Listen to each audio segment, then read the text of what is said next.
Welcome to my YouTube channel. You can follow all the economic news. Please subscribe.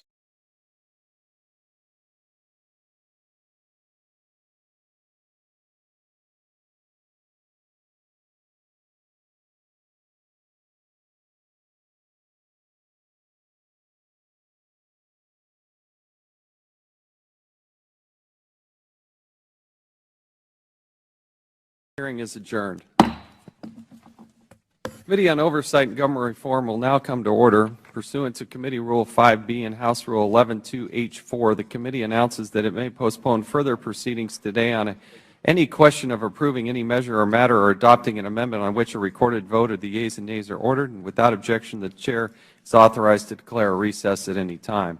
This is a full committee business meeting to consider the resolution and report recommending to the House of Representatives to find Brian Pagliano in contempt of Congress for refusal to comply with a subpoena duly issued by the Committee on Oversight and Government Reform. Our first and only item for consideration today is a resolution and report recommending that the House of Representatives find Brian Pagliano in contempt of Congress for refusal to comply with a subpoena duly issued by the Committee on Oversight and Government Reform. The clerk will designate the report. Resolution recommending that the House of Representatives find Brian Pagliano in contempt of Congress for refusal to comply with a subpoena duly issued by the Committee on Oversight and Government Reform. I intend to offer an amendment in the nature of a substitute to the report, and without objection, we will call up the amendment in the nature of a substitute, and then I will recognize myself to give one statement on both the ANS and the underlying report. The clerk will designate the amendment. Amendment in the nature of a substitute offered by Mr. Chaffetz of Utah to the resolution recommending that the House of Representatives find Brian Pagliano in contempt of Congress. Without objection, the amendment is considered as read, and I now recognize myself for 5 minutes in a statement to report on the report and the ANS. Today, the committee will consider a resolution and report recommending Brian Pagliano be held in contempt of the House of Representatives. Subpoenas are not optional. Mr. Pagliano is a crucial fact witness in this committee's investigation of former Secretary of State Hillary Clinton's use of a private email server to conduct government business. The release of these federal records is of deep concern to the committee, and we have the jurisdiction over federal records. We have jurisdiction over National Archives. We have jurisdiction in several places. Over the course of the investigation, we learned some of the information about Mr. Pagliano's involvement in Secretary Clinton's use of the private server. Mr. Pagliano originally worked for Secretary Clinton in her 2008 presidential campaign as an IT specialist. As he was closing out her campaign's computer equipment, he received a call from Justin Cooper, who testified before this committee last week. It was Mr. Cooper who requested Mr. Pagliano build a server for Ms. Clinton in early 2009 as she started her new job as Secretary of State. Several months later, in March of 2009, the two men met in the basement of Clinton's Chappaqua residence to install a new server Mr. Pagliano built. Mr. Pagliano continued to monitor and maintain the server while Secretary Clinton was at the State Department. After he set up the server, Mr. Pagliano joined Secretary Clinton at the State Department as a Schedule C appointee in the Bureau of Information and Resource Management. By law, Schedule C appointees are required to report to a presidentially appointed position, but there were no presidential appointees in the Bureau of Information and Resource Management, making Mr. Pagliano's employment arrangement unusual at best. Other employees in his bureau later questioned his ability to support a private client's email server, given his capacity as a full-time government employee. Mr. Pagliano left the State Department in February of 2013, the same month as Secretary Clinton. Even though he worked at the State Department for almost 4 years, the agency has been only able to find a handful of emails. We have questions about this.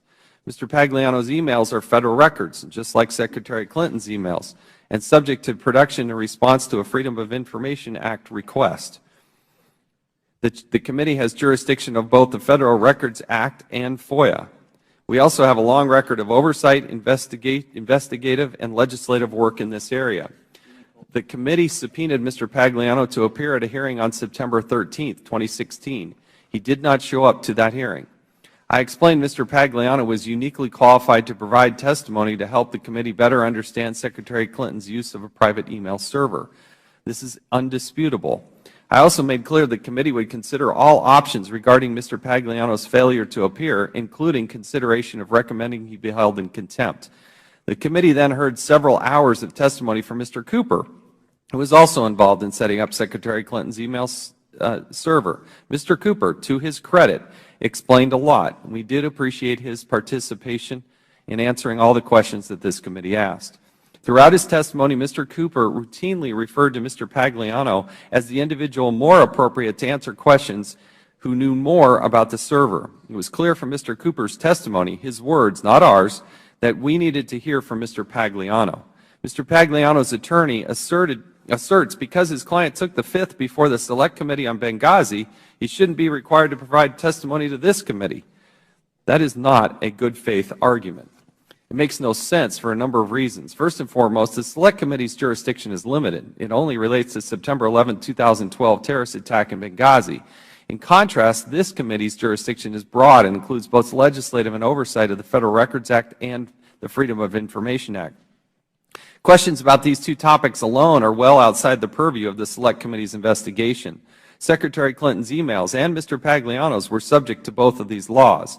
Mr. Pagliano could explain what he knew or what he was told about these laws. He could tell us whether or not they were considered by him or others in setting up Secretary Clinton's private email server. Mr. Pagliano's testimony could provide important information informing legislative reforms this committee may want to consider, ensuring that this disaster never happens again. This includes reforms based on how he was able to prevent the State Department from locating most of his emails. Another key difference in last month, this committee had the benefit of reviewing the testimony Mr. Pagliano did provide during his interview with the FBI. The Select Committee never did see that, 302. Nor was the Select Committee aware of the thousands of classified emails that traveled over Secretary Clinton's server when they spoke with Mr. Pagliano. This committee's questions are broader and more informed than any questions posed by the Select Committee, making a comparison unnecessary. Further, answering a number of these questions could never subject Mr. Pagliano to criminal liability. The Department of Justice has confirmed Mr. Pagliano was granted immunity before he spoke to the FBI. Director Comey confirmed that he was recommending no charges be brought against anyone involved in the matter. Attorney General Lynch accepted the recommendation and closed the case. Under those circumstances, Mr. Pagliano has no fear of criminal liability, preventing him from answering questions before this committee. The committee recessed its September 13th hearing with Mr. Cooper to give Mr. Pagliano another opportunity to show up and testify. To clear up any ambiguity created by Mr. Pagliano's 6 lawyers about whether they would confirm service of the prior subpoenas, which they refused to do, we had the U.S. Marshals personally serve him. We scheduled the continuation of the earlier hearing for this morning, but once again, he failed to show. This committee cannot operate. It cannot perform its duty, nor can any committee of Congress, if subpoenas are ignored. So we are left with no choice but to consider this resolution, a report recommending the House hold Mr. Pagliano in contempt of Congress. Now, recognize the ranking member, Mr. Cummings. Is now on the amendment in the nature of the substitute. Those in favor signify by saying aye. Aye. Those opposed, no. No. The opinion of the chair, the ayes have it, and the amendment is agreed to. It's just the amendment in the nature. And you want to do it on the ANS? Yeah. And the overall, because that was just the amendment. Okay. Let's do the final question. The question is now on adoption and favorably reporting the contempt report as amended and transmitting the report as adopted for filing as a privileged report to the House of Representatives. All those in favor signify by saying aye. Aye. Those opposed, no. No. The opinion of the chair, the ayes have it. The roll call has been requested. Clerk will call the roll. Mr. Chaffetz? Aye. Mr. Chaffetz votes aye. Mr. Mica? Mr. Mica votes aye. Mr. Turner? Mr. Duncan? Mr. Duncan votes aye. Mr. Jordan? Mr. Jordan votes yes. Mr. Wahlberg? Mr. Amash? Mr. Amash votes yes. Mr. Gosar? Mr. Desjardins? Mr. Desjardins votes yes. Mr. Gowdy? Mr. Gowdy votes yes. Mr. Farenthold? Yes. Mr. Farenthold votes yes. Mrs. Lummis? Mr. Massey? Yes. Mr. Massey votes yes. Mr. Meadows? Yes. Mr. Meadows votes yes. Mr. DeSantis? Mr. DeSantis votes yes. Mr. Mulvaney? Mr. Buck? Mr. Walker? Yes. Mr. Walker votes yes. Mr. Blum? Mr. Blum votes yes. Mr. Heiss? Mr. Heiss votes yes. Mr. Russell? Mr. Carter? Mr. Grothman? Yes. Mr. Grothman votes yes. Mr. Hurd? Mr. Hurd votes yes. Mr. Palmer? Mr. Palmer votes yes. Mr. Cummings? Welcome to my YouTube channel. You can follow all the economic news. Please subscribe to my channel. Gains plenty for everyone. Mr. Cummings votes no. Ms. Maloney? Ms. Maloney votes no. Ms. Norton? Mr. Clay? Mr. Clay votes no. Mr. Lynch? No. Mr. Lynch votes no. Mr. Cooper? Mr. Connolly? Never, no how, no way, no. Mr. Connolly votes no. Ms. Duckworth? Ms. Duckworth votes no. Ms. Kelly?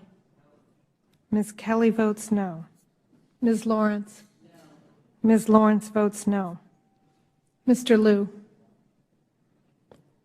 Ms. Watson-Coleman? Ms. Watson-Coleman votes no. Ms. Plaskett? Ms. Plaskett votes no. Mr. Desaulniers? Mr. Desaulniers votes no. Mr. Boyle? Mr. Boyle votes no. Mr. Welch? Mr. Welch votes no. Ms. Lujan Grisham? Ms. Lujan Grisham votes no. How is the member from the District of Columbia recorded? Ms. Norton is not recorded. Ms. Norton votes no. Does any other member, have all members been recorded? Oh. Ms. Lummis is not recorded. Ms. Lummis votes yes. Have all members had an opportunity to vote?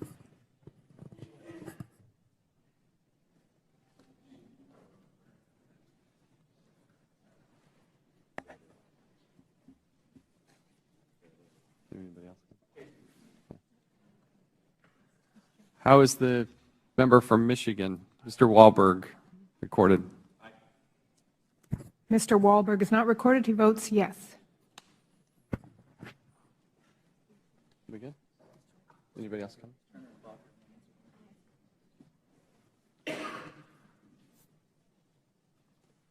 Anybody else? I think we're good.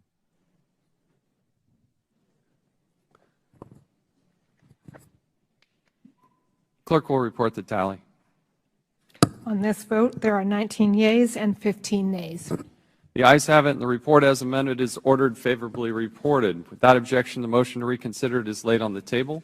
Without objection, pursuant to Clause 2L of House Rule 11, members will have 2 days to submit their views on the report considered today. I ask unanimous consent that the staff be allowed to make necessary technical and conforming changes to the report ordered reported today, subject to the approval of the minority.